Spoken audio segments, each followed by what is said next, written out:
अगर एक ग्राम पंचायत फैली हुई है, 2-3 विद्यालय अलग अलग जगह हैं और विद्यालय कहीं 10 विद्यार्थी हैं, कहीं 15 हैं, कहीं 25 हैं, अगर इन तीनों को मिलाकर के हम एक कर लें और तीनों को मिलाकर एक करके वहां शिक्षकों के रेशियो को ठीक कर लें, तो मुझे लगता है कि बच्चों पर भी और शिक्षा पर भी बड़ा उपकार होगा ये बेसिक शिक्षा परिषद का। क्योंकि एक शिक्षक और 15 बच्चे, क्या मतलब, 1 से 5वीं तक क्लास चलनी है। कैसे आप न्याय कर पाएंगे जब बच्चे पे ज्यादा ध्यान देना है? अगर हम उसी विद्यालय में 60 से लेकर 100 बच्चों को एकजुट करा देते हैं और उसी में 3 से लेकर 5 शिक्षक दे देते हैं, तो हर क्लास के लिए एक शिक्षक हो जाएगा।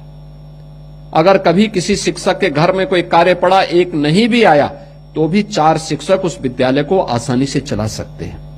और मुझे लगता है इसके लिए भी हमें अपने आप को तैयार करना होगा। याद रखना, कोई भी रिफॉर्म होगा, उस रिफॉर्म का पहले चरण में विरोध होगा, लेकिन जब उसके परिणाम आएंगे, विरोध करने वाले अपना मुंह कहीं दिखाने वाला लायक नहीं बचते हैं। और हमें हमेशा रिफॉर्म के लिए तैयार रहना होगा।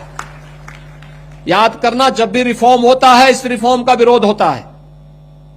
कोई भी रिफॉर्म, कोई भी सुधार होता है, बाल विवाह का रोकने के लिए जब अभियान चला था, व्यापक विरोध हुआ था। विधवा विवाह विरोध हुआ था। दहेज मुक्त विवाह की आप बात करेंगे, विरोध होगा। लेकिन अगर हमें स्वस्थ समाज की आधारशिला रखनी है, तो हमें इसके लिए तैयार होना होगा, अपने आप को तैयार करना होगा। 7,409 विद्यालयों को स्मार्ट क्लास, 5,228 विद्यालयों में आईसीटी लैब,